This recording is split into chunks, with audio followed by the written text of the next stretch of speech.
Hello everybody, आज हम करेंगे MCQs on look back in anger.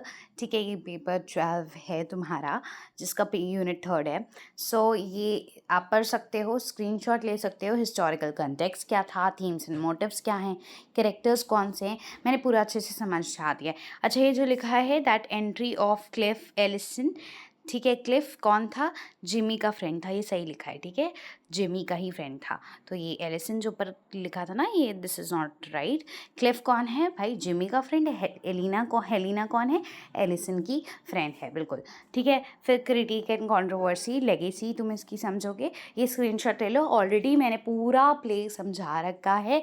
You can just go and check in the description box या i button पे देख लो। ठीक है, क्वेश्चन नंबर 1 स्टार्ट करते हैं। When was Osborne born? कब इनका बर्थ हुआ है? 20th सेंचुरी में, यानी कि एग्जैक्ट डेट अगर हम देखें तो 12 दिसंबर 1929 में। ठीक है, number 2, what was John Osborne's father? मतलब उनका ऑक्यूपेशन क्या था, वो क्या थे? वो एक एडवर्टाइजिंग कॉपी राइटर थे। या इसकी जगह तुम्हारे पास आए, देखो इनके फादर का नाम तो थॉमस गॉडफ्रे ऑसबॉर्न था।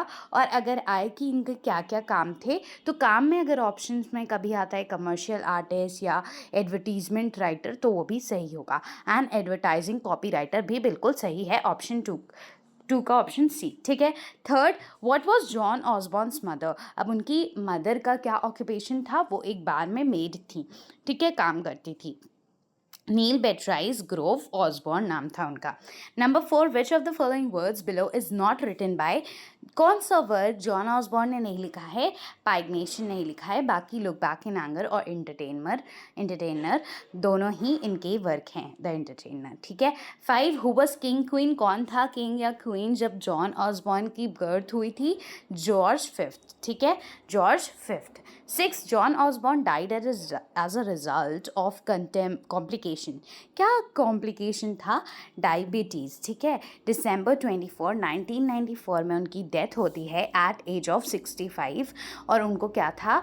ये लीनियर क्राइसिस थी 1987 में भी, उसकी वजह से भी, एंड डायबिटीज़। ठीक है, इन 1963 जॉन ऑसबॉर्न को एक अवार्ड मिला था उनके स्क्रीन पे के लिए, टॉम जोन्स। क्या अवार्ड था वो अवार्ड था एन एकेडमी अवार्ड। क्या था? An academy award. क्या था? An academy award. बिल्कुल अभी लर्न करके जाना है आपको। When did John Osborne died? अभी तुमने देखा कब मरे थे? दिसंबर 24 1994। किस एज में आएगा? 65 की एज में। किस एज में? 65 की एज में, 1994। देखो 1994 है और आगे 24 है, तो 24 1994, दिसंबर 24 1994। ठीक, याद कर लो एकदम। Where did John Osborne die? कहाँ उनकी डेथ कहाँ पे हुई थी? शॉर्पशायर, इंग्लैंड में। एग्जैक्टली देखना है तो क्लंटन नियर क्रेवन आर्म्स, शॉर्पशायर, इंग्लैंड। ठीक है, what is the name of Jimmy sex girlfriend in look back in anger?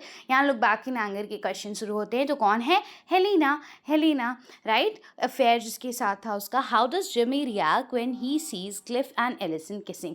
बिल्कुल नॉर्मल, बिकॉज इतना ज़्यादा वैसा नहीं, क्योंकि ये this was all common at that time and इनकी सोसाइटी में, right? So he ignores it. Now why is Jimmy upset when Helena wants to stay with him? क्यों जिमी अपसेट है? क्योंकि जब हेलिना किसके साथ आना चाहती है? विद डेम जब है, मतलब कि इन लोगों के साथ, क्लिफ, एलिसन और जिमी रह रहे थे घर में पहले। हेलिना उसकी दोस्त, किसकी दोस्त? एलिसन की दोस्त, आती है रहने।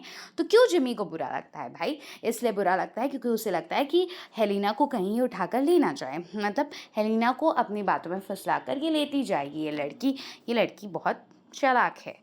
What game do Ellison and Jimmy play to escape into affection? ये लोग बियर और स्क्वेरल का गेम खेलते हैं। अच्छा, तुम्हें स्क्रीनशॉट लेना है, so this is the first and second page. Next, what game, कौन सा गेम ये लोग खेलते हैं? बियर और स्क्वेरल का। How did Jimmy's father die in look back in anger? Fight कर रहे थे वो स्पेनिश सिविल वॉर में, और इससे जिमी के फादर की डेथ हो जाती है। अगर तुमने नहीं पढ़ा है ये, तो डिस्क्रिप्शन बॉक्स में जाके पहले पढ़ लो, फिर ये बहुत ईजिली एमसीक्यूज कर लोगे। Why does Jimmy want Alison to go to hospital with him? क्यों चाहता है कि तुम मेरे साथ हॉस्पिटल चलोगी? पूछता क्यों है? क्योंकि हक जो है वो सिक है, हक की मदर की डेथ हुई है, right? Now, what does Jimmy's wish for regarding Alison potential baby? वो क्या सोचता है कि एलिसन का जो भी बेबी हो उसके साथ क्या हो, वो बेबी की डेथ हो जाए, तभी तुम्हें पता चलेगा कि रियल सफरिंग जो होती है वो क्या होती है, किसी अपने को खोना क्या होता है, क्योंकि उसने अपने फादर को खोया था और वो समझता है कि जितनी सफरिंग उसने की है भाई उतनी सफरिंग तो कोई किया ही नहीं है आज तक, तो मेरी वाइफ तो मुझे बिल्कुल नहीं समझती है, वो सफ़र नहीं की होती क्योंकि वो अपर मिडिल क्लास से है, तो जब उसका एक कोई बेबी होने वाला होगा और उसकी डेथ हो जाएगी तभी उसको वो सफरिंग समझ में आएगी, ठीक है। एंड लास्ट में जब ऐसा हो जाता है वो बेचारी बैठ कर नीचे एकदम रो रही होती है एंड तब जाकर ये उसे कंसोल करता है, right. What does colonel Redfern think about his and Alison's reaction, ठीक है, of her marriage with Jimmy? Colonel Redfern को क्या लगता है? देखो, जिमी और एलिसन ने तो अपनी मर्जी से शादी की थी but they were against it, ये इनके पेरेंट्स तो नहीं चाहते थे, लेकिन इनके पेरेंट्स क्या थे, बहुत ही लीनियंट थे, उन्होंने करने दी। सो ही सेज कि दे वर टू लीनियंट, ठीक, उन्होंने करने दी। How does Jimmy react when he sees Alison living with her father? Very furious, गुस्सा हो जाता है जब उसे पता चलता है कि वो चली गई है। पहली बात, वो डायरेक्टली उससे आके नहीं बताती है कि वो एक लेटर छोड़ के जाती है जो कि उसे कौन देता है, हेलिना देती है, वो उसमें पढ़ता है और जानता है कि वो चली गई है, वो जाते देखता भी है, जब वो आ रहा होता है तो वो निकल रही होती है, right. How does Jimmy react when he sees Alison? ये हो गया तुम्हारा 1920 है। What news does Helena share with Jimmy about Alison? Jimmy क्या बताती है एलिसन के बारे में? ये तुम्हारे लास्ट सीन की बात हो रही है, एक्ट 3 में सीन 2, ठीक है, एक्ट 3 सीन 2 की बात हो रही है जहाँ पर एलिसन हैड अ मिसकैरेज। अगर तुमने मेरे साथ पूरा प्ले पढ़ा है तो कौन सी बात कहाँ पर हो रही है, किस एक्ट किस सीन में, तुम आराम से बता लोगे क्योंकि मैंने एक्ट वाइज और सीन वाइज पढ़ाया है, ठीक है, समरी बताई है। व्हाट न्यूज़ की हेलिना क्या बताती है कि जो एलिसन है उसका मिसकैरेज होना गया है, यानी उसका बेबी मर गया है। What kind of residence do the porters live in? कहाँ रहते हैं? एक आर्टिक फ्लैट में इन मिडलैंड्स। एकदम स्टार्टिंग ऑफ द प्ले में ही लाइन है कि ये लोग कैसी जगह पर रह रहे हैं, आर्टिक फ्लैट में, मिडलैंड्स इंग्लैंड के, ठीक है। Number 22, why does Cliff decide to move out? क्यों सोचता है क्लिफ कि मैं चला जाऊंगा? क्योंकि वो मेल फ्रेंडशिप्स को ज़्यादा मानता है और वो समझता है हेलिना पे क्या ही मतलब बोझ बनने का। What does Jimmy desperately ask Helena not to do? Jimmy क्या कहता है, ये भी एक्ट 3 सीन 2 का है, नॉट टू लीव हिम, कि मुझे छोड़ के मत जाओ। Who appears the door looking sick and dishevelled? कौन डोर पर आता है और ऐसा लग रहा है कि वो एकदम सिक है, परेशान है, ठीक है, कौन है? एलिसन। क्यों ऐसी है वो? ये भी एक्ट 3 सीन 2 का है। क्यों ऐसी है वो? बिकॉज उसका मिसकैरेज हो गया है, ठीक ना। 25, व्हाट रेवलेशन डिड एलिसन? क्या एलिसन आकर बताती है हेलिना को अपनी फीलिंग्स के बारे में? जब वो आती है एक्ट 3 सीन 2 में तो वो ये बताती है कि वो समझती है, हाँ, अंडरस्टैंड जिमीज इमोशन, वो उसके इमोशंस को समझती है, ठीक है। Number 26, what prompts Helena to leave Jimmy? क्या प्रॉम्प्ट करता है हेलिना को कि वो जिमी को छोड़कर चली जाए? जिमी की इंसल्ट, ये होता है एक्ट 3 सीन 1 में, जब जिमी की इंसल्ट, जो जिमी इतना ज़्यादा उसको इंसल्ट करता रहता है, उसे वर्बल वायलेंस करता है उसके ऊपर, ठीक है, बिल्कुल भी रिस्पेक्ट नहीं करता है एंड कभी कभी उसे प्यार भी बहुत करेगा। सो ये इंसल्ट जो करता है उसकी वजह से वो छोड़ के जाती है एंड उसकी दोस्त जो है उसके पापा को कॉल कर देती है और उसे फिर बाद में कहती है कि तुम्हारे पापा आएंगे, तुम चले जाना, बिकॉज ये सही नहीं है और तुम्हें बेबी होने वाला है, ऐसी कंडीशन में पैदा करोगे। सो व्हाट प्रॉम्प्ट्स हेलिना हो गया ना, Helena to leave Jimmy. Okay, एक मिनट, आपका क्वेश्चन ध्यान से फिर से, 26 का क्वेश्चन ये है कि हेलिना को क्या प्रॉम्प्ट करता है to leave Jimmy? So Helena को क्या प्रॉम्प्ट करता है? एलिसन की रिक्वेस्ट नहीं, जिमीज लव फॉर हर नहीं, अ वर्क मीटिंग नहीं, जिमी की इंसल्ट्स। जिमी की इंसल्ट्स तो करता ही है प्रॉम्प्ट, प्लस हेलिना की बात हो रही है, एलिसन की बात नहीं हो रही है ना, हमें एलिसन समझाता। अगर एलिसन होता तब तो जिमी की इंसल्ट बिल्कुल आंसर सही था, और हेलिना भी है तो बाकी आंसर सही तो बैठ नहीं रहे, तो जिमी की इंसल्ट मान लोगे आप, लेकिन मैं बताती हूँ मेन रीज़न हेलिना का छोड़ के जाना जिमी को को ये था कि हेलिना जो उसका लव अफेयर थी, राइट, एंड जब उसकी फ्रेंड ऐसे रोते परेशान आती है तो वो समझती है कि उसने गलत किया अपनी फ्रेंड के साथ, एंड देन वो इस गिल्ट की वजह से मेनली जाती है। लेकिन आखिरी में जिमी उसके ऊपर जब वो जा रही होती है, पहले तो कहता है कि रुक जाओ, तुम इसकी लड़की एलिसन की वजह से जा रही होगी, लेकिन वो कहती है नहीं, मुझे खुद गिल्ट है, मैं इसलिए जा रही हूँ, एलिसन ने मुझे कुछ नहीं कहा। एंड देन वो जब अपना पैक करी होती है तो वो उठा के उसके ऊपर सामान फेंक कर मारता है कि हाँ ठीक है निकलो, राइट। सो जिमी की इंसल्ट यहाँ पर ठीक बैठ जाता है। Now 27, what is Helena Charles profession in the play. Helena Charles actress है, ठीक है, इसी वजह से वो इनके यहाँ आई है। 28, what does Alison want to be after the loss of their child. Alison कैसा होना चाहती है, बिल्कुल करप्ट और futile. How does Jimmy react to Alison's collapsing at his feet. कैसे रिएक्ट करता है, वो भी कोलैप्स कर जाता है डिस्पेयर में, वो भी नीचे बैठ के एकदम उसका सर जो है वो अपनी गोद में रख लेता है। She was crying, okay. How does Jimmy respond to Alison's desire to be corrupt and futile. वो उसको मॉक करता है, राइट। देन विच कि ये नहीं करना है, ठीक है।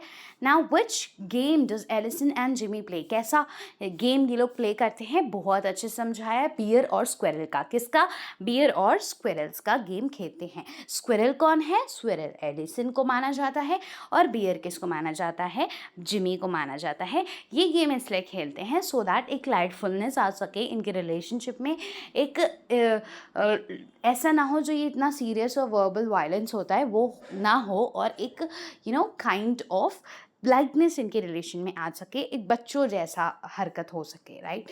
विच tone what is the tone of Jimmy's response to Alison in imaginary game. कैसी टोन रहती है जिमी की, मॉकिंग रहती है और टेंडर रहती है ना, हंसी मजाक और टेंडर की सॉफ्ट सी रहती है जब वो गेम खेल रहे होते हैं। How does act second and. Act second कैसे खत्म हो रहा है, विद अ किस बिटवीन जिमी एंड हेलिना। जब एक्ट सेकेंड खत्म ऐसे हो रहा है आपका, जब वो छोड़ के चली जा रही है, एक्ट सेकेंड्स में जब वो छोड़ के चली जा रही है आपकी एलिसन, तब जिमी एंड हेलेना के बीच में there is a kiss. Now 34, how much time passes between act second and the next scene. कितना टाइम पास हो जाता है एक्ट सेकेंड और फिर जो नेक्स्ट सीन आ रही है उसमें सेवरल मंथ्स पास हो जाते हैं। Now look back in anger is characterise as, क्या है ये, एक किचन सिंक ड्रामा है। क्यों है, क्योंकि इसकी जो पर्टिकुलर सेटिंग है वो किस में रखी गई है, डोमेस्टिक में, और सिर्फ एक ही रूम में सारा पूरा तीनों एक्ट जो है वो एक ही रूम में हो रहे हैं। What makes Jimmy wonder why he always chooses women over male friendship? ऐसा क्यों कहता है कि वो विमेन को चूज़ करता है ओवर मेल फ्रेंडशिप। पहले ऐसा नहीं समझता था, बाद में जब उसे क्लिफ छोड़ के चला जाता है तब। तो cliffs departure. When was look back in anger publish, कब पब्लिश हुआ है लुक बैक इन एंगर, 1956 में, रॉयल में 1956 में, 8 मई 1956 में particularly, at Royal Court theatre in London. Okay, और ये कहाँ पे हुआ था, Royal Court theatre in London, ठीक है। Now what significant event in education occurred in 1944 in England. क्या हुआ था इंग्लैंड में, ब्रिटिश मास एजुकेशन एक्ट आया था, ठीक। How did the mass education act impact British society. कैसे इसने इम्पैक्ट किया था ब्रिटिश सोसाइटी को, इसने प्रोवाइड की थी फ्री सेकेंडरी एजुकेशन सबके लिए, ठीक, सिंपल सी बात है। What was John Osborne's contribution to British theatre. क्या कॉन्ट्रीब्यूट किया है भाई जॉन ऑसबॉर्न ने ऐसा लुक बैक इन एंगर को देकर। उन्होंने ना एक नया पर्सपेक्टिव स्टार्ट कर दिया था, नई एनर्जी थिएटर में, जिसमें इस क्या कहते हैं, एंग्री यंग मैन के बारे में जिसमें बातें होती थी, ठीक है। वो दिखाया जाता था कि एक इंसान का फ्रस्ट्रेशन, एंगर, ये सब किस वजह से है, ठीक है। Like look back in anger, anger है और लुक बैक करो कि क्यों है वो एंगर, ठीक है, क्या क्या कंडीशन सोशियो पॉलिटिकल या उसकी फैमिली में क्या क्या रहा है जिसकी वजह से ये है। Now what class background does Jimmy Potter come from. 41, कहाँ से आए हैं जिमी पॉटर हो या क्लिफ हो, दोनों कहाँ के हैं, वर्किंग क्लास के हैं। अगर एलिसन का पूछा जाता है तो एलिसन आपकी कहाँ की हैं, एलिसन आपकी हैं अपर मिडिल क्लास, ठीक है। एंड उसके जो फादर थे 60 एज के कर्नल, ठीक है, Redfern. Now what comment does Alison make about university Jimmy attended. क्या बताती है वो कि वो it was not even red brick but white tactile, ठीक है, ये एग्जैक्ट लाइन है जो वो यूज़ करती है. Now what do Cliff and Jimmy do for their living. Cliff और जिमी अपनी लिविंग के लिए क्या करते हैं, वो रन कर रहे हैं एक स्वीट स्टॉल को. क्या रन करते हैं, एक स्वीट स्टॉल को. 44 how does Jimmy feel about his social position despite his education. क्या समझता है जिमी अपनी सोशल पोजीशन के बारे में, उसकी एजुकेशन के बाद भी क्या समझता है कि वो स्टक है इस चीज़ में और नॉट फुल्ली एक्सेप्टेड, वो नहीं एक्सेप्ट कर पा रहा है क्योंकि उसको एजुकेशन तो मिली है लेकिन उस हिसाब से उसे काम नहीं मिला. और देख रहे हो आप कि उसको एक स्वीट स्टॉल चलाना पड़ रहा है, राइट, और वो एक एक्सपायरिंग एक्टर भी है, राइट, बनना चाहता है वो एक एक्टर, एक्सपायरिंग एक्टर है, ठीक है. क्यों है वो, क्या है एक्चुअली, वो अंडर एम्प्लॉयड है, उसके पास एजुकेशन है, स्किल्स हैं, लेकिन वो पा नहीं पा रहा है वैसा काम, ठीक. Now Jimmy goes Alison and Cliff for there, point out करता है कि इस बात के लिए एलिसन और क्लिफ दोनों क्या हैं, लेथार्जिक हैं. क्या है लेथार्जिक, मतलब वो इतना काम नहीं करते, सुस्तपना है उन लोगों के अंदर, ठीक है. Now where does the class tension primarily unfold in look back in anger. कहाँ पर तुम्हें क्लास टेंशन दिखेगी, एलिसन और जिमी के रिलेशनशिप में, क्योंकि जिमी एक वर्किंग क्लास का, लोअर मिडिल क्लास का है और एलिसन अपर मिडिल क्लास से आई है.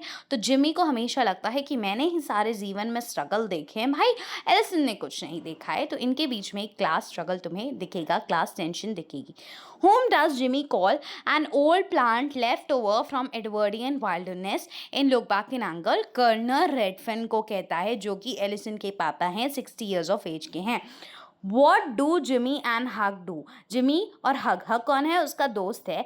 जब अर्ली ईयर्स, जब एलिसन और जिमी की शादी हुई थी तो अर्ली ईयर्स में वो लोग क्या करते थे, हर जगह जो उसके फ्रेंड्स थे, उसके जो भी एलिसन की जो अपर मिडिल क्लास दोस्त थे, रिलेटिव्स थे, उनके यहाँ जाकर प्लंडर करते थे, फूड और ड्रिंक खूब मस्त खाते पीते थे.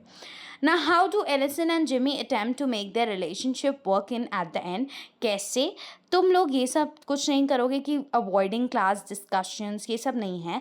आंसर है despite the division between them. क्यों, क्योंकि क्लास डिवीजन है उनके बीच में, पर्सनालिटी का डिफरेंस है, सब कुछ डिफरेंस जो हैं वो अभी भी हैं, बस उनके अलावा भी वो अपने डिवीजन के बाद भी क्या करते हैं, इसको चला रहे हैं रिलेशन को, ठीक.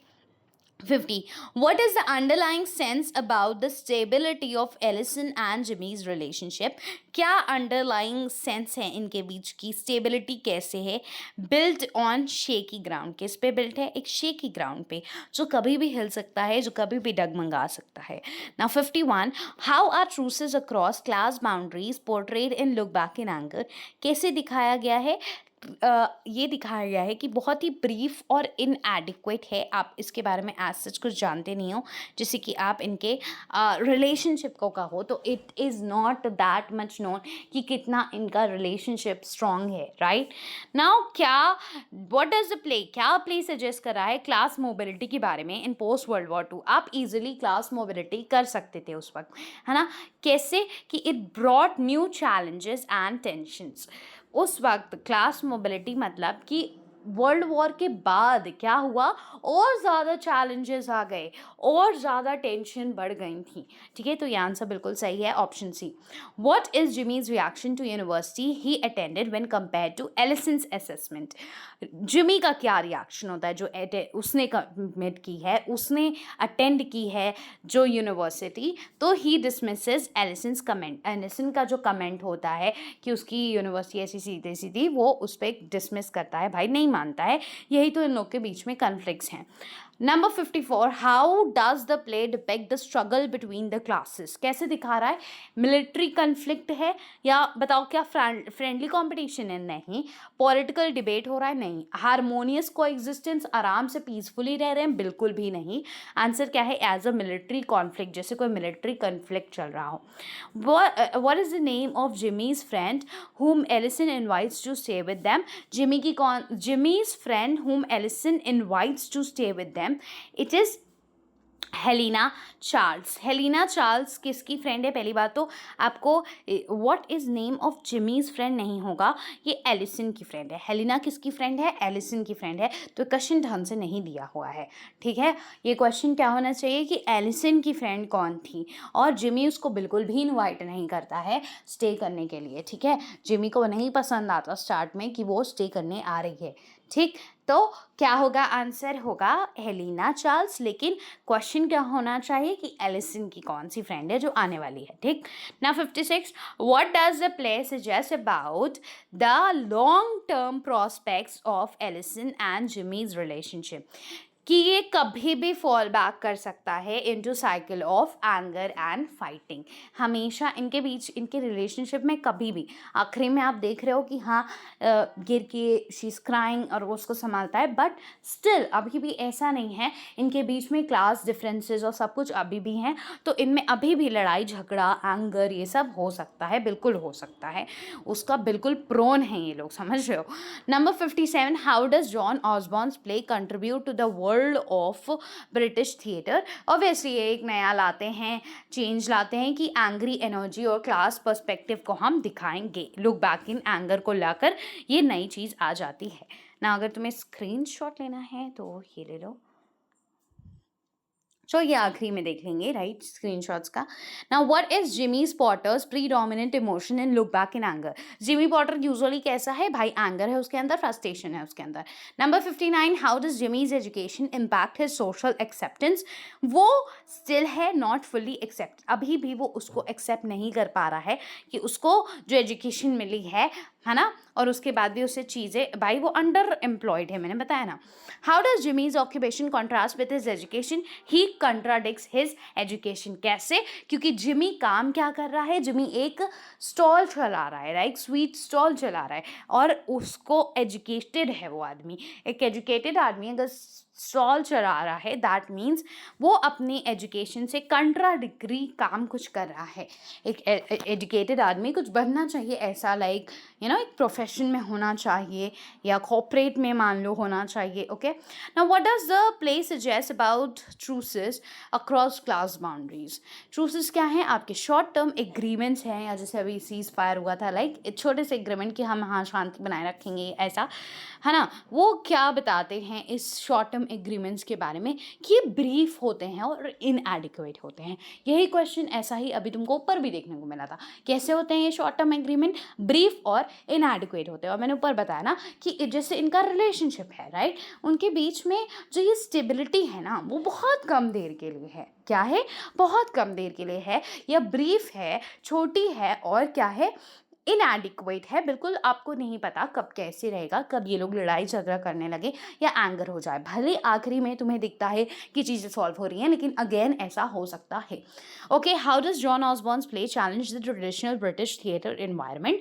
क्यों? क्योंकि ये नया एनर्जी और पर्सपेक्टिव से भरी चीज़ उठाकर लेकर आते हैं। बिल्कुल, ये हम 10 बार देख चुके हैं, ऐसे क्वेश्चन को घुमा घुमा के 10 बार पूछा गया है, समझो। ये इंटरनेट पे आपके जो क्वेश्चंस होते हैं मेनली वैसे सीरीज में तुम्हें मिल जाते हैं।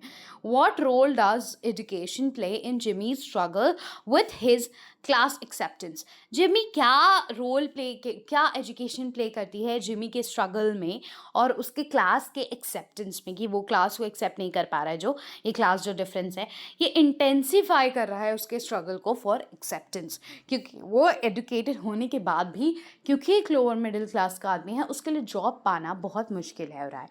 What is the association between suffering and class in the play? Suffering highly किससे एसोसिएटेड है? मैंने बताया ना, क्योंकि वो लोअर क्लास का है, इसलिए सफरिंग किससे हाईली एसोसिएट की गई है यहाँ पर? लोअर क्लासेस से। Now who says to whom the following lines in Look Back in Anger? ये कौन कहता है? You are hurt because everything is changed. Jimmy is hurt because everything is the same. सब कुछ वैसा का वैसा ही है जिमी के लिए, इसलिए वो हर्ट है। और आप क्यों हर्ट हैं? बिकॉज यू आर आपके लिए चीज़ें चेंज हुई हैं। सो कौन है ये? Alison to her father. Alison अपने पापा से कह रही है। उनके पापा कौन है? कर्नल रेडफर्न, जो 60 ईयर्स ऑफ एज के हैं। ना ये एज मैं बार बार इसलिए रिपीट कर रही हूँ कि याद हो जाए। 60 ईयर्स ऑफ एज कर्नल की एज है, और उनके बाकी सारे कैरेक्टर्स जो हमारे यंग कैरेक्टर्स हैं, चाहे वो हेलिना हो, चाहे एलिसन हो, जिमी हो, क्लिफ हो, सबकी एज कितनी है? 25। ठीक। How does Jimmy perceive Allison's complacency in connection to her humanity? वो क्या समझता है एलिसन के बारे में? It makes her less human. वो उसको और less human बनाती है।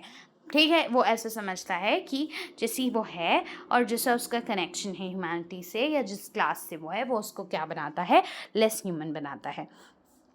Number 67, what does Jimmy believes is an important part of his identity in the play? Suffering और anger. Obviously Jimmy है तो suffering anger है ऑप्शन में, and it is correct. Number 68, एक at a climatic moment, what does Ellison say about taking Jimmy's suffering away from him? क्या बोलती है? अगर जिमी की सफरिंग तुम उससे ले लो तो वो क्या हो जाएगा? एकदम लॉस्ट हो जाएगा, उसके पास कुछ नहीं बचेगा उसके अलावा। He will be lost without it. ऐसा कौन कहता है? एलिसन कहता है। अगर एलिसन कहती है, ठीक है, अगर ये क्वेश्चन आ जाए कि ऐसा कौन कहता है, उल्टा घुमाकर, तभी तुम आंसर कर दोगे कौन कह रहा है? एलिसन कह रही है। Right? Now, 69, how does the play leave the audience feeling about the redemptive knowledge gained from suffering? जो suffering से knowledge gain होती है, उससे क्या आपको सोचने में मजबूर होते हो आप? ऑडियंस को किस तरह वो छोड़कर जा रहा है ये play? Uncertain about its redemptive potential. बिल्कुल अनसर्टेन है, आपको नहीं पता कि क्या ये लोग ऐसे ही स्टेबिलिटी में रहने वाले हैं, इनका रिलेशन चलने वाला है या नहीं।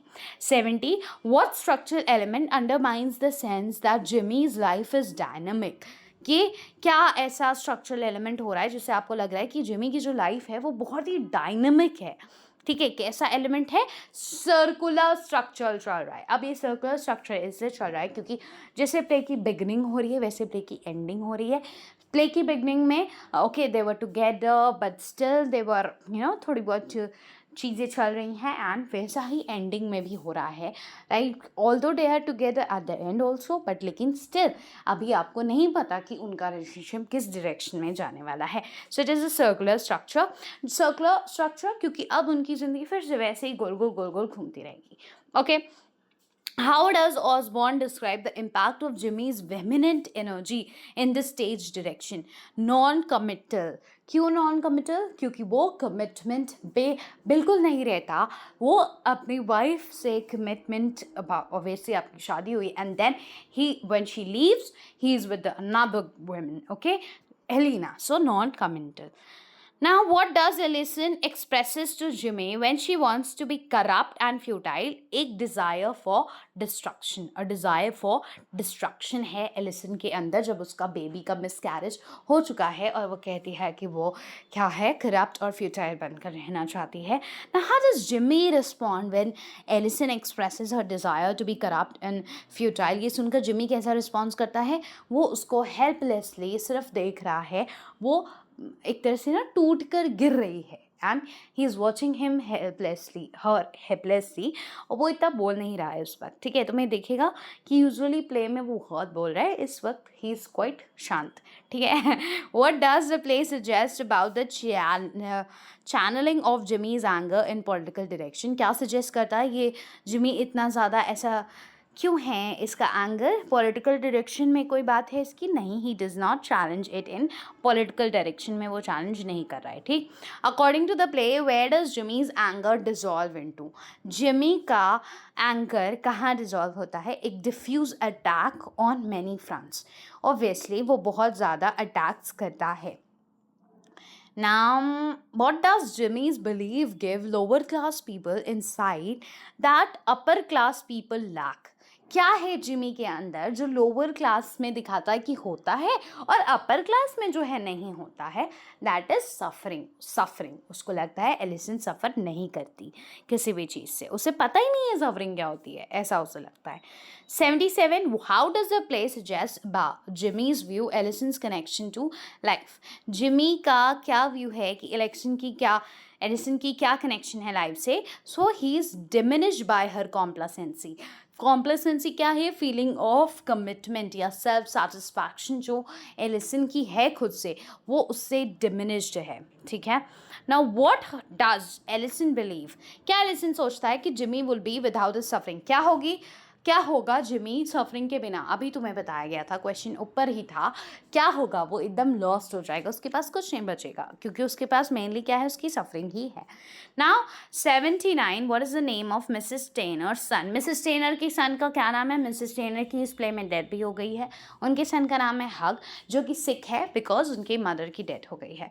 What does the play suggest about longevity of redemptive knowledge gained from suffering, it is uncertain, आपको नहीं पता कि कितना ज़्यादा स्टेबिलिटी रहेगी या क्या जो भी नॉलेज मिली है, इट इज़ ऑल अनसर्टेन। क्या है अनसर्टेन, ये 2-3 बार क्वेश्चन कर चुके हो आप। व्हाट इज़ जिमीज़ एज, क्या है जिमी की एज, मैंने तुम्हें बताया। जितने भी ये यंगस्टर्स वाले लोग हैं, यंगस्टर भी नहीं कहना चाहिए बट या middle age you can call them, 25 रहेगी इन लोग की एज। सिर्फ कर्नल रेडफर्न की एज कितनी है, 60 है। Now what does the play suggest about Allison's potential to fall back into cycle of anger or fighting? ये unlikely नहीं, ये certain है, unlikely गलत है, certain है कि ये लोग दोबारा से उस condition में fall कर सकते हैं, है ना। What does the, किस कंडीशन में फॉल कर सकते हैं कि दोबारा से इनके बीच में वो एंगर, वो फाइटिंग हो सकती है। Now what does the play imply about the impact of suffering on Jimmy's identity? It enhances his identity. कैसे जो तुम्हारा सफरिंग है वो कैसे उसकी आइडेंटिटी ऑलरेडी ऐसे गुस्सेल वाली और वैसी है, अब ये किस जो काम कर रहा है, आपका सफरिंग जो है वो जिमी की आइडेंटिटी को और इन्हांस कर दे रहा है। मतलब समझ लो आग में घी डालने वाला काम कर रहा है सफरिंग, बहुत ज़्यादा उसको और गुस्सैल बना देता है, ठीक है। Now what is the ultimate suggestion about Jimmy's anger and its resolution in the play? आखिरी में क्या solution मिलता है, it is expression of discontent, और कोई भी आंसर नहीं मिलता इस बात का, ठीक है। What literary movement is look back in anger associated with? तुमको बहुत अच्छे से पता है, the angry young man movement, इतनी बार पूछा गया है, अब बहुत अच्छे से पता है, the angry young man movement. Now 86, what characterizes the angry young man movement in British theatre?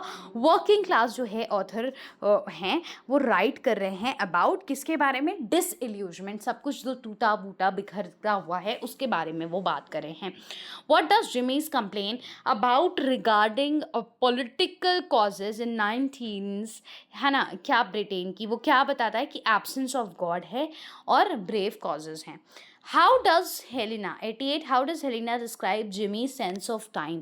कैसे हेलिना डिस्क्राइब करी है जिमी का sense of time, born in worth time, Helena क्या बोल, रॉन्ग टाइम, है ना, क्या बताती है कि वो गलत टाइम पे पैदा हुआ है जब ये सब सफरिंग एंड ऑल हो रही थी। What historical event does Helena suggest? Jimmy feels he's still in the middle of. Helena क्या suggest करती है कि जिमी अभी किस में है, middle of, जैसे कि वो अभी फ्रेंच रेवोल्यूशन के बीच में ही है ना, हमें बहुत बड़ा बदलाव लाना है, क्लास स्ट्रगल है, ये सब है फ्रेंच रेवोल्यूशन में, ठीक। Now what does Jimmy's anger fervor in the play suggest about relevance, क्या रेलिवेंस है मॉडर्न सोसाइटी में, ये जो जिमी का एंगर है ये क्या रेलिवेंस रखता है, ये आउट ऑफ प्लेस है और लीव्स हिम फीलिंग यूजलेस, वो क्या कर रहा है, एकदम उसको यूजलेस फील करवाता है, ठीक है। Now why do other characters in the play feel a sense of nostalgia for past? बाकी करेक्टर्स जो हैं प्ले में वो ऐसा नॉस्टैल्जिया क्यों है उन्हें पास्ट का, नॉस्टैल्जिया तुम्हें ज़्यादा दिखेगा कर्नल रेडफर्न, वो तुम्हें दिखेंगे, है ना, कि ज़्यादातर अपने पिछले बारे में सोच रहे हैं कि जैसे मतलब एक तरह से वो पिछले टाइम में ही जीते हैं जब ब्रिटिश का वो टाइम था। एंड जो आपका जिमी है राइट, वो तो कहीं फ्रेंच रेवोल्यूशन के टाइम में जैसे लगता है जी रहा हो। देन आपकी जो एलिसन है वो उसे वो पसंद है जब वो अपने पापा के पास लाइक अपने घर में होती है वैसी, अब यहाँ से शादी करने के बाद उसकी लाइफ में बहुत चेंजेस आ गए हैं, सो एक नॉस्टैल्जिया, सेंस ऑफ नॉस्टैल्जिया है। तो ये characters in the play a feel of क्यों हैं, ये ऐसा क्यों है? For simple and more peaceful time, क्योंकि हर किसी को कैसा चाहिए? सिंपल टाइम और मोर पीसफुल टाइम चाहिए। हर कोई चाहता है कि वो अपने पुराने टाइम, जैसे एलिसन को पीस चाहिए, इसलिए वो अपने घर वापस जाती है। Who do many themes of nostalgia in the play revolve around? Mainly मैंने बताया था ना, कर्नल रेडफर्न जो कि उस ब्रिटिश टाइम में रहते हैं। What is the central theme of Look Back in Anger? Frustration है, डिसइल्यूजमेंट है, पोस्ट वॉर जनरेशन के बाद ब्रिटेन में, ठीक है। What time, क्वेश्चन नंबर, ये है आपका 95। What time period does Jimmy say colonel Redfern is nostalgic for? Colonel Redfern जो हैं वो किस टाइम पे नॉस्टैल्जिक हैं? एडवर्डियन, जब किंग एडवर्ड का टाइम था। एडवर्डियन एरा, कौन सा एरा? Edwardian era. कौन सा एरा? Edwardian era. यही याद करके जाना है ना। 95। In what month does the place first takes place? First act कब हो रहा है? अप्रैल के महीने में हो रहा है।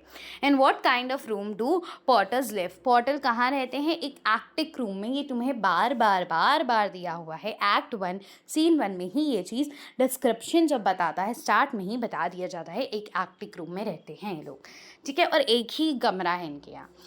Which stuffed animal does not occupy the potter's residence? Obviously एक बियर होता है, स्क्विरल होती है, डॉल होता है, फ्रॉग नहीं होता है, ठीक है। What is the best word to describe the furniture in potter's residence? कैसा है उनका फर्नीचर? शॉबी है, बहुत ज़्यादा अच्छा नहीं है, ठीक है।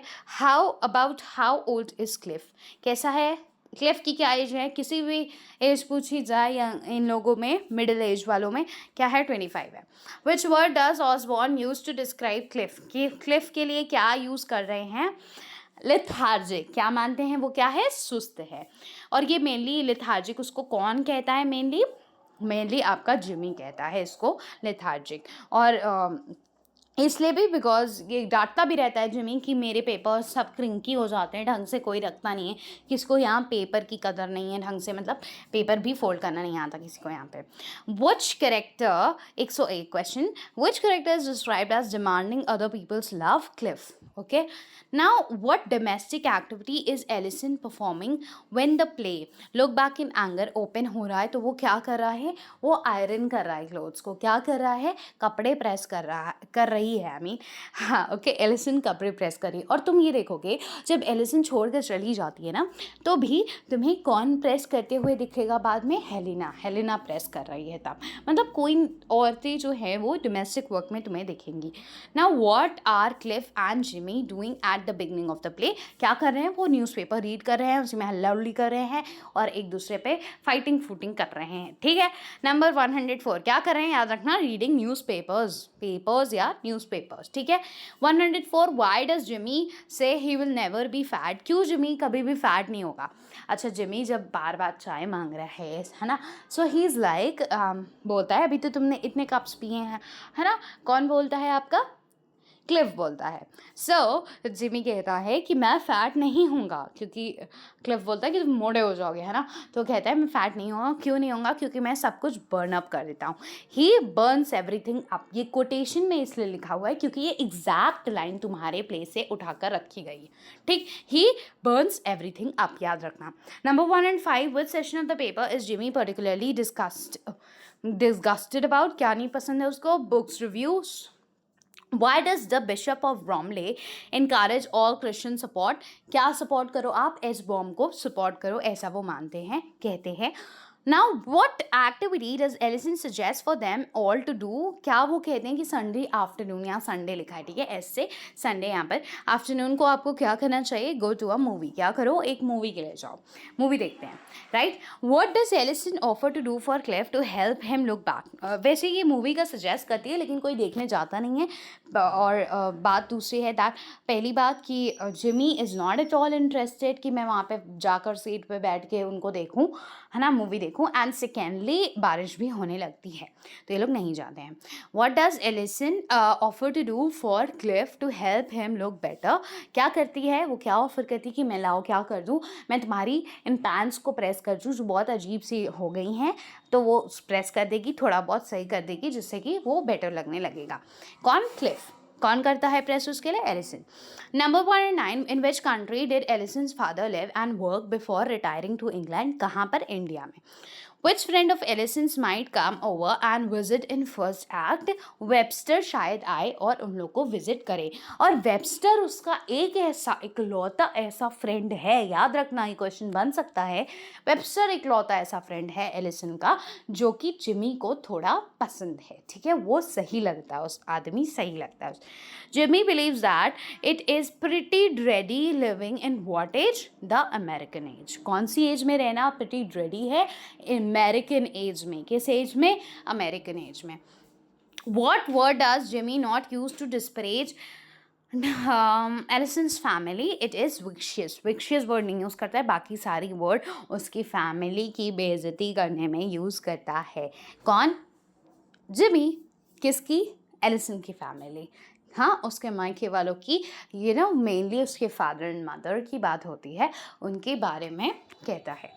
What kind of radio program does Jimmy want to listen to in the first act? एक कंसर्ट को वो सुनना चाहता है, ठीक है। What word? अच्छा ये रहेगा which 113, which word means waiting in fireness of mind? इसका मतलब है pusillanimous। ये वर्ड बार बार जिमी के द्वारा रिपीट होता है। किसके द्वारा? जिमी के द्वारा।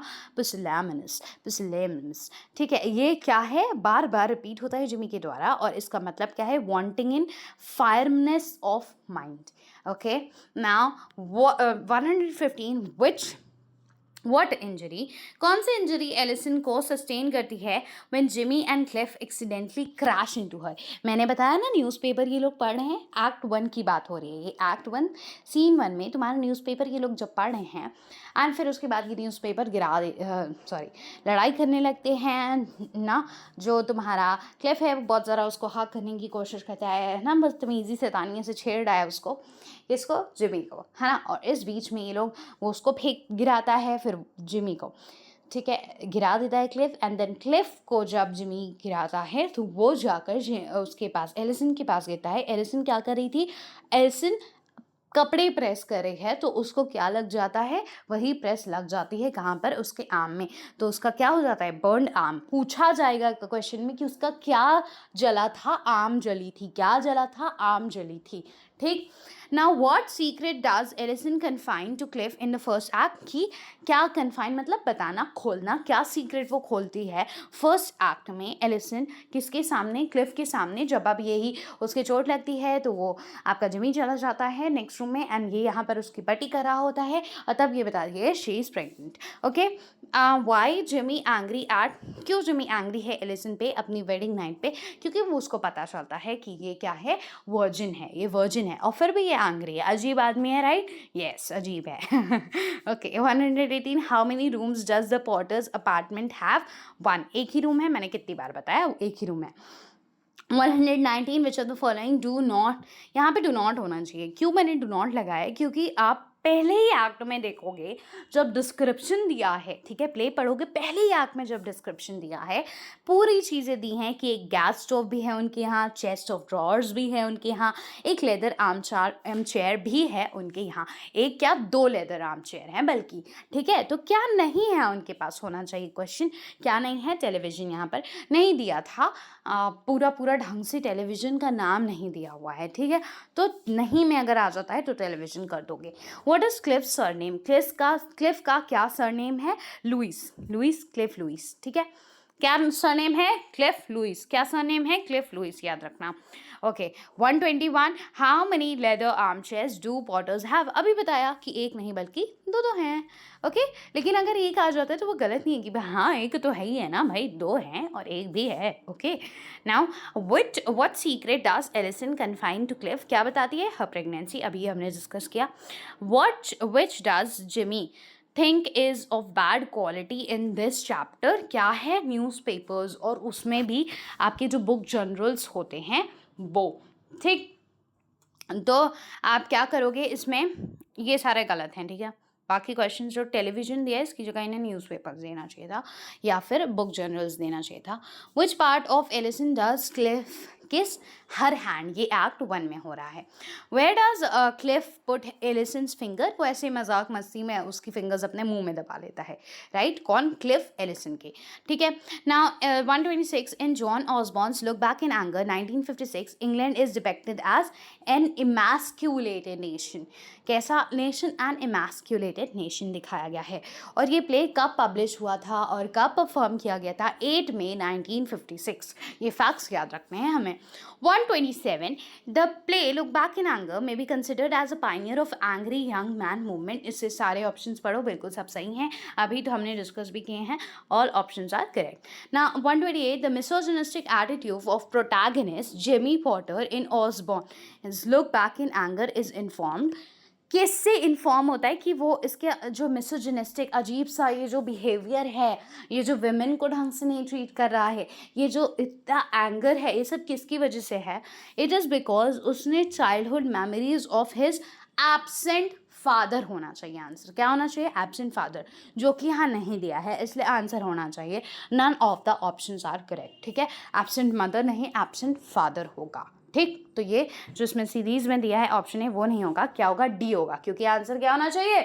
उसके एब्सेंट फादर, उसके फादर को लॉस किया था उसने, तो इसमें वो ऑप्शन दिया ही नहीं है, इसलिए none of the options are correct. Now 129 Jimmy's father embodies an order of masculinity that, क्या करता है? मैस्कुलिनिटी, उसके अंदर एक ऑर्डर ऑफ मैस्कुलिनिटी क्यों है? क्या इंडिकेट कर रहा है? वो इंडिकेट कर रहा है death of idealism and started out of being ideologies corrected by ended up in despair और cynicism। ये बिल्कुल सही है, option number A and C are correct. ना जिमी पॉटर्स मैस्कुलिनिटी क्राइसिस किससे इन्फॉर्म की जाती है? Male hysteria that inherits from his father, बिल्कुल सही है।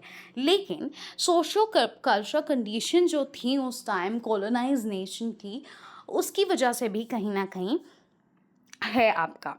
लेकिन इन्होंने इसलिए मे बी कर दिया बिकॉज कॉलोनाइज के बाद पोस्ट कॉलोनियल की बात हो रही है, इसलिए they would have corrected the option A, ठीक है। तो ऐसे जो कन्फ्यूजन तुम्हें दिखें कि बहुत कन्फ्यूज है, समझ नहीं आ रहा है, उसे मत करना। बाकी yes you can go for option A, तो बिल्कुल ही सही है, ठीक है। बाकी सी में आप जा सकते हो, लेकिन शायद सी इसलिए इन्होंने नहीं किया है क्योंकि पोस्ट कॉलोनियल की हम बात कर रहे हैं, ठीक। Okay, now hysterical condition of Jimmy Potter in Osborne's Look Back in Anger. कैसा condition है? Throw light on regendering of mental disorder that was normatively conceived as female malady. जो एक आदमी के अंदर भी mental disorder होते हैं, जिसको लोग समझते थे कि फीमेल में है, ऐसा नहीं है। मेनली आपको ये किस में दिखेगा? आदमी में भी ऐसे ऑर्डर्स होते हैं, मेंटल डिसऑर्डर्स टाइप के, ठीक। Now 132 the character of Nigel देख लो, यहाँ पर रेडफर्न का फुल नाम दिया हुआ है, Nigel Redfern in Osborne's look back in anger क्या एम्बॉडी करता है? An order of masculinity informed by upper class privileges, entitlement and wealth. क्यों भाई ऐसा क्यों दिखा कि जो जिमी है वो इतना ज़्यादा आउटबर्स्ट है, इतना ज़्यादा एंगर है उसके अंदर, डिस्गस्ट है ना, वो कैसे ट्रीट कर रहा है। ऑन द अदर हैंड एक दूसरा मेल जो नाइजल रेडफर्न है, वो बहुत ही ऐसे कामली बात कर रहे हैं, आप देख रहे हो, he is not that way, उसके जिमी की तरह पूरा नहीं है ना। क्यों? क्योंकि उनको क्या प्रिविलेजेस मिली हैं, वो अपर मिडिल क्लास हैं, है ना, वो उन सफरिंग से नहीं गुजरे हैं। ओके 133 1944 का एजुकेशन एक्ट प्रोड्यूस करता है a race of university graduates, जैसे कि जिमी पॉटर, जिन्होंने क्या पोजेस किया है?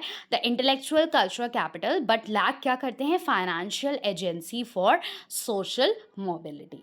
नाउ एलिसन पॉटर क्या कर मतलब ये है, इसका मतलब पूरा पहले समझो, जिनके पास इंटेलेक्ट है, जिन्होंने पढ़ाई अच्छी की है, सब कुछ है, कल्चरल कैपिटल है, सब कुछ है उनके पास, लेकिन उनके पास फाइनेंशियल एजेंसी नहीं है, इन द सेंस उनके पास उतने पैसे नहीं कमा पा रहे हैं वो लोग, ठीक। ये दिखाता है।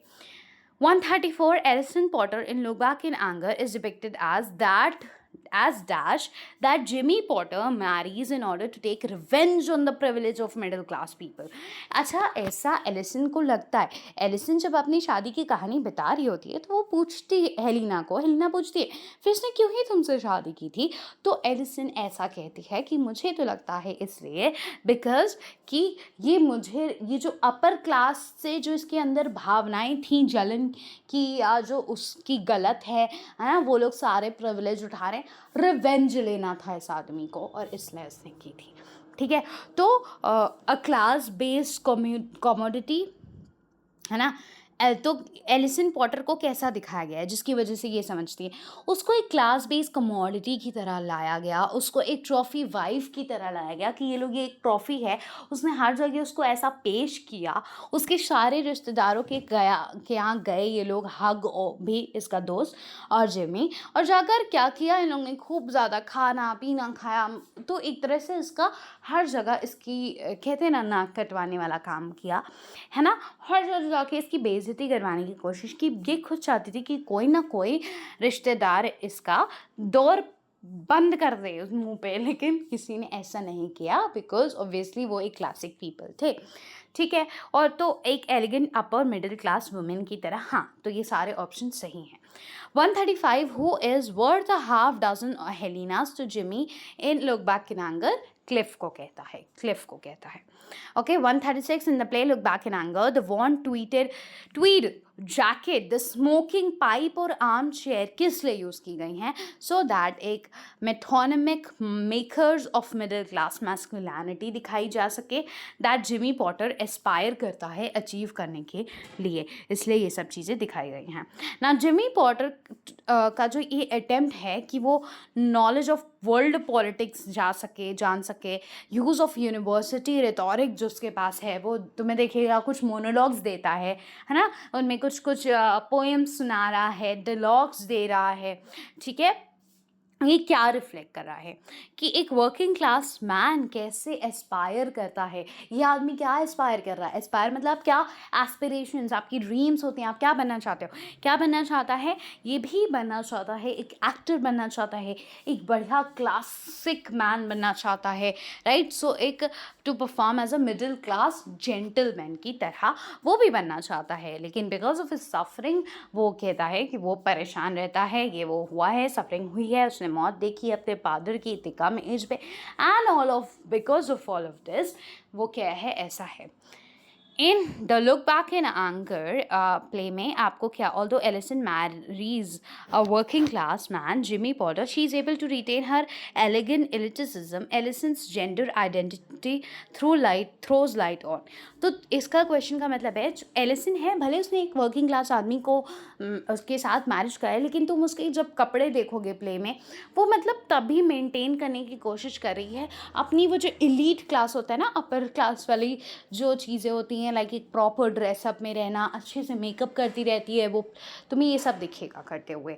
सो ये सब क्या दिखा रहा है, किस पे लाइट थ्रो कर रहा है, इंटर रिलेशनशिप किसके बीच में, जेंडर और क्लास का जो डिफरेंस है, जो रिलेशनशिप है वो दिखाता है।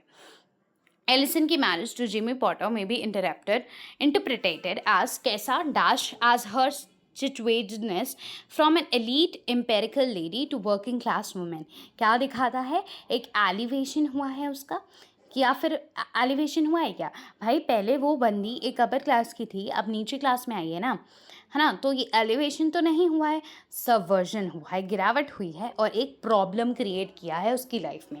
क्वेश्चन का सिंपल सीधा मतलब ये है कि देखो, क्वेश्चन की भाषा लॉन्ग हो या 2-3 लाइन का 4 लाइन का हो, दैट डजंट मीन्स कि आप उसे अटेम्प्ट नहीं कर पाओगे, आप कर पाओगे उसे सिंपल भाषा में समझने की, बस कोशिश करो एंड पूरा पढ़ो, एक बार नहीं समझ में आता है, 2 बार 3 बार पढ़िए।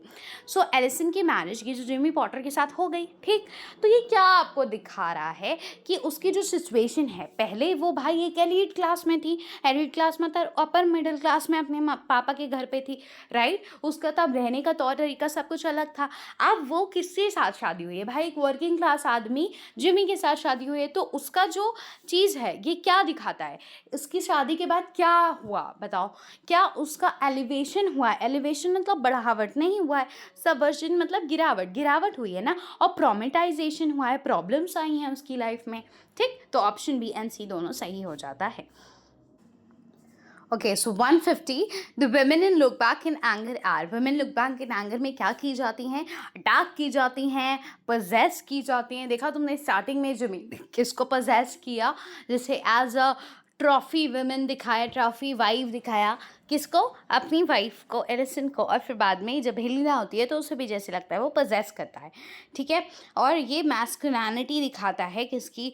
जिमी पॉटर की, किस तरह से वो रिपीट कर रहा है उन चीज़ों को जो होती थी as a male dominant society. Now 141 death of hegemonic imperial masculinity embodied by Colonel Redfern throws light on how, क्या दिखाता है भाई?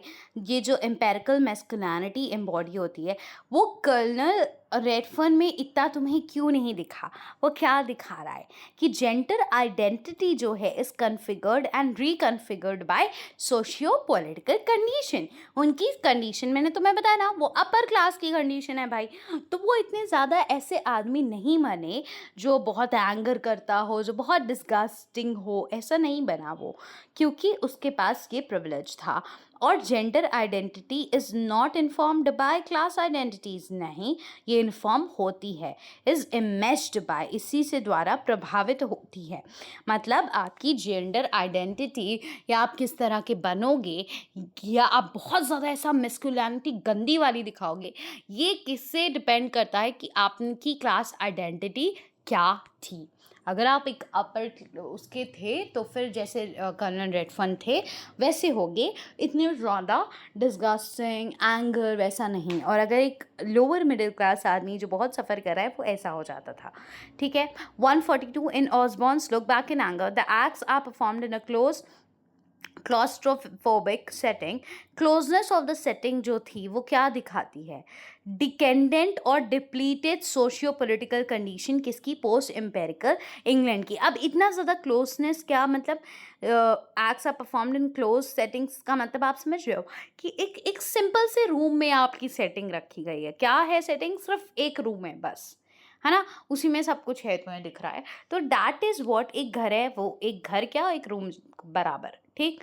द कैरेक्टर ऑफ हक Turner in look back in anger में भी इंटरप्रेटेड एज, हक टर्नर जो था भाई, ये बंदी जो है एलिसन वो खुद कह रही है कि हक टर्नर जो इसका दोस्त है, अगर तुम कहो, एलिना से बताती कि पहली ट्रॉफी जो है उसकी कि एकदम जो गंदा आदमी है या बहुत एंगर करता है वैसा आदमी की जो पहली ट्रॉफी जाएगी वो पता है किसकी जाएगी? सिनिसिज्म की। किसको जाएगी? उसके दोस्त को जाएगी। जिमी को पहली ट्रॉफी नहीं जाएगी। किसको जाएगी पहले नंबर पे? उससे भी पहले, जिमी से भी पहले किसको जाएगी? हक को। तो हक इतना ज़्यादा एक्सट्रीम लेवल था, एक्सट्रीम लेवल था किसका? जिमी पॉटर से भी ज़्यादा एक्सट्रीम था। तो इसलिए ऑप्शन ए सही हो जाता है। 144 the play look back in anger was premiered at, कहाँ पे प्रीमियर हुआ है? हमने बहुत बार डिस्कस किया है, जो मैंने वीडियो समझाई थी उसमें भी डिस्कस किया था, रॉयल कोर्ट में। और कब प्रीमियर हुआ था? पहली बार 8 मई 1956। Next question. Language in look back in anger is used as masculinistic strategy too. क्यों यूज़ किया गया है? जो लैंग्वेज है लुक बैक इन एंगर में वो तुम्हें इतनी मैस्कुलिनिस्टिक स्ट्रैटेजी में, मतलब इसका सिंपल मीन है जिस तरह से वो जो लैंग्वेजेस यूज़ कर रहा है, वो जो वर्ड्स बोल रहा है, तुम्हें बहुत से नए नए वर्ड्स मिलेंगे, पसलामनस दिखेगा। जो ये सब वर्ड्स जो हैं, अलग अलग वर्ड जिमी यूज़ करता है, ये इसीलिए यूज़ की गई है कि आपको एक हेजेमोनिक पोजीशन वो अटेन कर pi by attacking the women. Women को अटैक करके कैसे? अपने रेज से, अपने एंगर से। और ये जो वर्ड, जो लैंग्वेज यूज़ करता है उससे पता चल जाता है कि वो डोमिनेट करने के लिए यूज़ कर रहा है, वो उसको ये सब सुनाने के लिए यूज़ कर रहा है। 146 ओके 146 में हमारा है Jimmy Porter's attempt to present himself as disillusion working class hero fails because of his entitlement as a university graduate. The problematizes his gender और क्लास आइडेंटिटी। जिमी पॉटर का जो ये अटैम्प्ट था कि हाँ वो एक खुद को वर्किंग क्लास हीरो समझाएगा, दिखाएगा, वो फेल क्यों हो जाता है? एज बिकॉज ऑफ हिज अनटाइटलमेंट, जो उसका इंटाइटल मिला है उसको कि वो एक यूनिवर्सिटी ग्रेजुएट है, इसलिए फेल हो जाता है क्योंकि ये प्रॉब्लम्स हैं जो आपकी जेंडर की और क्लास आइडेंटिटी की, और यही इसमें दिखाई गई। कहीं भी जेंडर या रेस मत करके आना, जेंडर और क्लास आइडेंटिटी करके आना, ठीक है, ऑप्शंस में। नाउ 147, जॉन ऑसबॉर्न का look back in anger depict करता है 2 ऑर्डर ऑफ मैस्कुलिनिटी। क्या मैंने तुमको दिखाया गया है ना, एक कर्नल रेडफर्न का जो कि तुम्हारे पहले के टाइम पे का था, जो कि अच्छा था, है ना, और एक दूसरा जो कि बहुत ही एग्जॉस्टेड और बहुत ही ज़्यादा एंगर से भरा हुआ, वो जिमी के द्वारा दिखाया गया है कि पोस्ट वॉर कैसी हालत थी लोगों के अंदर और मैस्कुलिनिटी जो थी वो कैसी हो गई थी। Now 148, in contrast to the short story, the chess players, जिसमें इंटीरियर हाउस किसके द्वारा ओन किया गया है, ऑक्यूपाई किया गया है, विमेन की द्वारा, और यहाँ लुक बैक इन एंगर में मोस्टली मेन दिखेंगे तुम्हें जो ऑक्यूपाई कर रहे हैं एक पर्टिकुलर रूम को, जैसे यहाँ पर जिमी एंड देन क्लिफ भी रहता है, right, but mainly occupied by Jimmy and Colonel Redfern का हाउस बाय कर्नल रेडफर्न।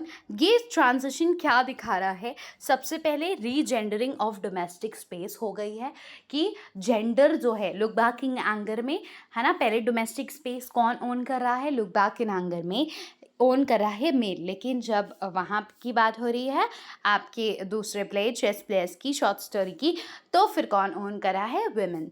तो ये जेंडर्स का डिफरेंस हो गया ना, तो रीजेंडरिंग ऑफ डोमेस्टिक स्पेस, और सेकेंड है आपका रीजेंडरिंग ऑफ प्राइवेट स्पेस कहो या डोमेस्टिक स्पेस कहो, ठीक है, दोनों एक ही जैसा हो गया, तो ये दोनों ऑप्शन सही हैं। ना 149, द टैटर्ड टेडी बियर जो एकदम फटाफटा सा है, राइट, और squirrel in Osborne look back in anger, ये क्या सिंबलाइज कर रहे हैं, मैंने तुम्हें बताया था ना, स्क्विरल किसके लिए है, स्क्विरल लड़की के लिए यूज़ किया गया है, एलिसन, और आपका जो टेडी बियर है that is used for home, for Jimmy, है ना, उसके हस्बैंड जिमी के लिए। तो क्या दिखा रहा है, extended gendered performative of Jimmy and Alison, एक एनिमल करेक्टर में वो जाते हैं, एंड ऑप्शन सी भी सही है, inadequate gender performative of Jimmy and Alison. इनके बीच में जो इनएडिक्वेट है, इनके बीच में जो कॉम्प्लेक्सिटी है रिलेशनशिप की, वो दिखाते हैं कि कैसे ना जब ये इंसान है ना, तो ये उसमें अपने आप के रिलेशनशिप को उतना ज़्यादा एज ए इंसान ग्रो नहीं कर पा रहे, तो एक चाइल्डिश से काम करते हैं, ये एक एनिमल कैरेक्टर्स ले लेते हैं दोनों, और उसमें जब रहते हैं तो तुम्हें ये दोनों टेंडर दिखेंगे, सॉफ्ट कॉर्नर एक दिखेगा इन दोनों का, ठीक। तो एक तरफ है कि सॉफ्ट कॉर्नर भी है भाई, अच्छा भी दिख रहा है ना, रिलेशनशिप का साइड एक तरफ दिख रहा है कि वर्बल वायलेंस भी हो रहा है, तो ये कॉम्प्लेक्सिटी, इनएडिक्वेटनेस दिखाती है इनके रिलेशनशिप की, तो दोनों ऑप्शन सही हैं। नंबर 150, एलिसन पॉटर का फिजिकल इमोशनल स्पिरिचुअल सफरिंग जो हुआ है प्ले में, वो क्या एलिवेट कर रहा है her in her mind to become a compatible companion of Jimmy, मतलब वो जब ये सफरिंग करती है तो वो कहती है कि मैं भी जिमी जैसा ही बन जाना चाहती हूँ, कैसा बन जाना चाहती है, वो वर्ड्स पर्टिकुलर जो यूज़ करती है हमने बहुत बार अभी ऊपर देखा है ना, तो वो क्यों ऐसा, क्यों फ्रेजाइल और ऐसी गुस्सा वाली, वो भी वैसे क्यों बन जाना चाहती है भाई, because suffering is deprived as a masculinistic sentiment for intellectual superiority, है ना, कि यूजुअली हम देखते हैं कि सफरिंग हुई है और जो उस पर गुस्सा दिखा सकता है, जो सब कुछ कर सकता है, वो कौन है, एक मैस्कुलिन आदमी है। अगर सफरिंग हुई है और आप उस पर गुस्सा दिखाते हुए सब कुछ देख रहे हो तो एक मैस्कुलिन इंसान होगा। यूजुअली फीमेल्स को ऐसा नहीं दिखाया जाएगा कि फीमेल हैज़ दैट राइट कि वो एंग्विश में, वो एंगर में रहें अपनी सफरिंग की वजह से। आप देखो प्ले में सफरिंग तो वो भी कर रही थी ना, सफ़र तो वो भी कर रही थी अपने घर को छोड़ कर आकर, and then she is living here and she is in this condition, she is pregnant, but no one is there to care for her husband को वो बता नहीं सकती बिकॉज उसे डर है कि ऑलरेडी छोटा सा घर है, वो ऑलरेडी गुस्सा किया करता है, so how will he react, he will not react well, तो शी इज़ ऑल्सो सफरिंग, लेकिन she is not able to be उतना गुस्सा, उतना एंग्विश, वो सब नहीं कर सकती वो, right. So that is because of masculine sentiment for intellectual superiority, इसीलिए वो जिमी का कंपेनियन बनना चाहती है, उसके जैसा बनना चाहती है। बिकॉज उसके साथ सफरिंग जो हुई है, अब मिसकैरेज हो गया है उसका। And then option number B, एक मैस्कुलिनिस्टिक सेंटिमेंट है for spiritual superiority strategically use to dominate women. ये जो स्ट्रैटेजी यूज़ करते हैं, राइट, कि आप एंग्विश, आप इतना गुस्सा दिखाओ, आप ऐसी लैंग्वेज का यूज़ करो सो दैट आप क्या कर पा रहे हो, डोमिनेट कर पा रहे हो वुमेन को। नाउ 151, सो दोनों ऑप्शन सही हो गए, right. 151, in look back in anger the imperial past is remembered as a time of possibilities and abundance, वेराज। देखो, जब एम्पेरिकल पास्ट था, मतलब वो जो खूबसूरत पास्ट था, ठीक है, ये सब वॉर से पहले, तब जो कर्नल हैं आपके रेडफर्न, उनके टाइम की बात जो थी, है ना, वो इसीलिए उसी टाइम पे रहते हैं एक तरह से अभी भी। उनके अंदर वो नॉस्टैल्जिया है। नॉस्टैल्जिया, जब आप पुरानी बातों को याद करते हो, है ना, और वो रहती हैं आपके पास, दैट इज़ नॉस्टैल्जिया। और वो टाइम था एक, और एक दूसरा ये टाइम है पोस्ट एम्पेरिकल इंग्लैंड में वॉर के बाद, जो क्या दिखा रहा है ये जो कि जिमी पॉटर के अंदर है ना। पोस्ट में जब बात होगी, पोस्ट वॉर्स के बाद का इंसान कौन दिखाया गया है, जिमी, और उससे पहले कौन, कर्नल रेडफर्न। तो ये क्या जो डिफरेंस है मैस्कुलाइन पास्ट का, ये क्या इमैस्कुलेटेड प्रेजेंट का, ये क्या दिखाता है, ये सेंसिटाइज करता है आज टू फैक्ट। ये फैक्ट हम समझ पाएँ कि intimate entities like time may also be conceived as a gendered phenomena in the play. Time भी बदलता है, और एक जेंडर फिनोमिना भी जो है वो टाइम के साथ में बदल जाता है। एक जेंडर की आइडेंटिटी टाइम के साथ में बदल जाती है। लाइक पहले के टाइम पे अलग था, अभी के टाइम पे जेंडर सिचुएशन जो है वो चेंज हो गई हैं, right. And option B and C दोनों क्यों नहीं करेक्ट हैं, because sensitizes us to the fact that time is gender neutral. नहीं, टाइम जेंडर न्यूट्रल नहीं होता, बल्कि टाइम भी जो ऐसी आइडेंटिटी है जो आप कहोगे कि हाँ ये कोई चेंज होने वाली चीज़ नहीं है, वो भी बदलती है, राइट। उसमें टाइम के साथ साथ चेंजेस आते हैं, right, sensitizes us to the fact that time is not a gendered phenomena, ये नहीं होगा। That time is gender neutral, ये भी नहीं होगा। दोनों एक ही बातें कह रहे हैं एक तरह से। तो बी और सी बिल्कुल नहीं है, ऑप्शन डी भी नहीं होगा, क्योंकि वो कह रहा है कि बी सी दोनों करेक्ट है, तो ऑप्शन ए करेक्ट हो जाता है। Now question number 152, the figure of the dead child at the end of the play look back in anger। जो चाइल्ड मर गया है ना, उसका मिसकैरेज हो गया है, एलिसन का, उसका चाइल्ड मर गया है, वो क्या दिखाता है, दैट इज द फ्रूटफुलनेसनेस। फ्रूटफुल क्या होता है कि हाँ आपने जो कर्म किया उसका आपको फल मिल गया, है ना, दैट इज फ्रूटफुल। लेकिन फ्रूटफुलनेस क्या हो गया, फ्रूटफुलनेसनेस, जब आपने जो काम किया उसका कोई भी फ्रूट नहीं मिला, ठीक।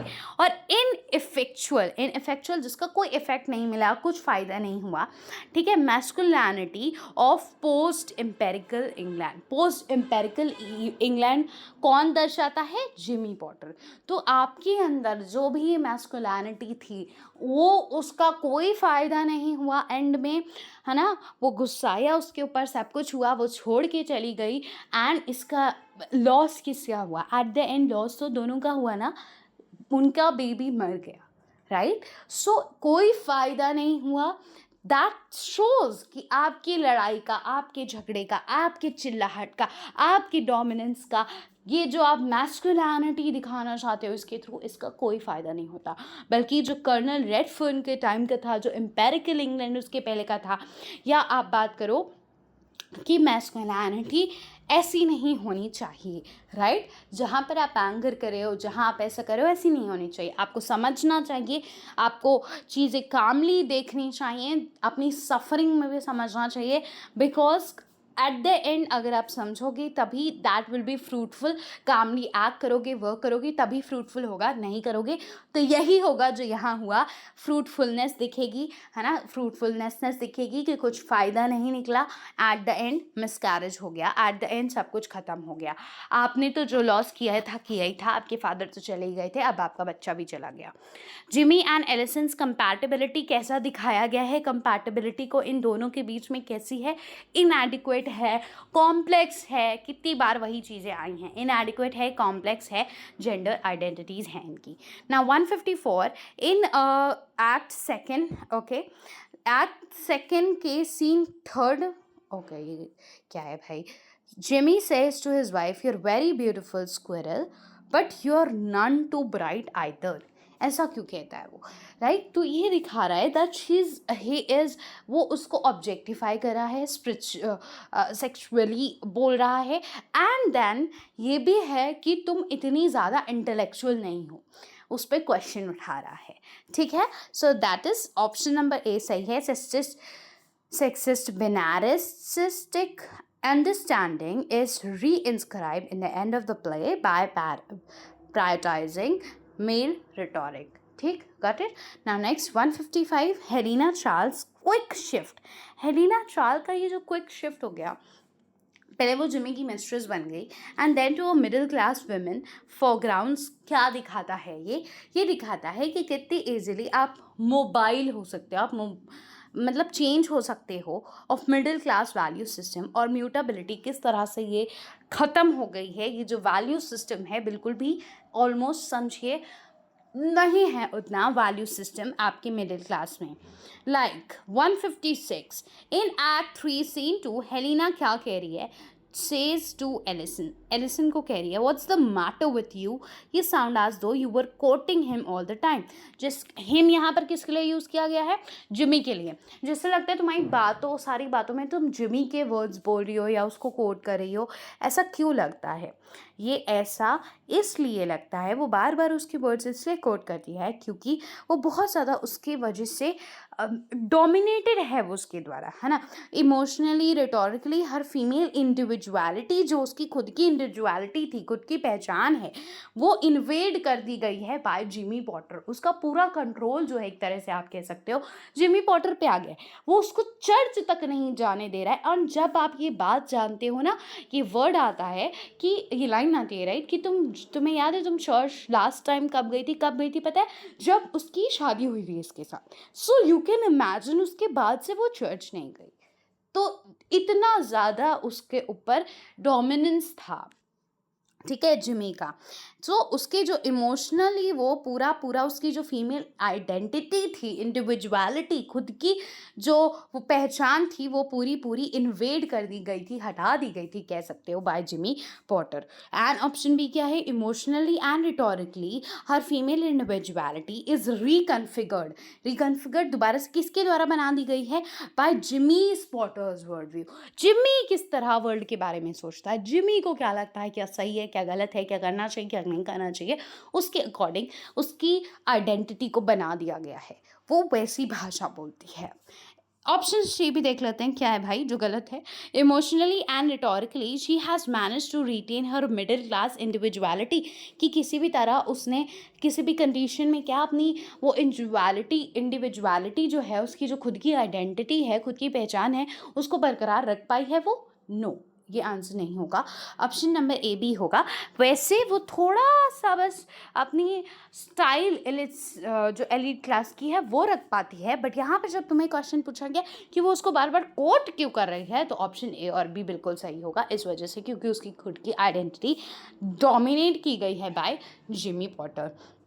ठीक है, now your next question is last question 157 who is angry young man in archetype look back in anger. कौन है एंग्री यंग मैन, ये कोई पूछने की बात है क्या? It is Jimmy Potter. यही कौन है, आपका एंग्री यंग मैन है। और ये लुक बैक इन एंगर की वजह से भी एंग्री यंग मैन जो मूवमेंट है ये एक तरह से स्टार्ट होता है, किक स्टार्ट करता है ये इसको। ठीक है, आई होप ये पूरा आपको बहुत अच्छे से समझ में आ गया होगा।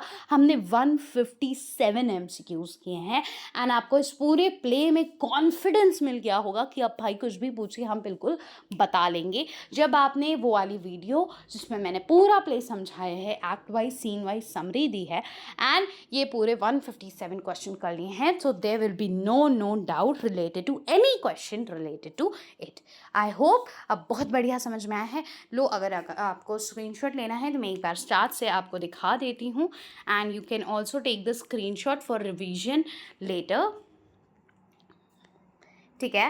एंड अगर ये आपको वीडियो ढंग से समझ में आ गई है, so one work you need to do that is like the video and subscribe to the channel for more such videos, जिसमें आपके लिए ऐसे काम, ऐसे works, MCQs and with each and every question के एक्सप्लेनेशन पूरी लाने की कोशिश की जाएगी, राइट।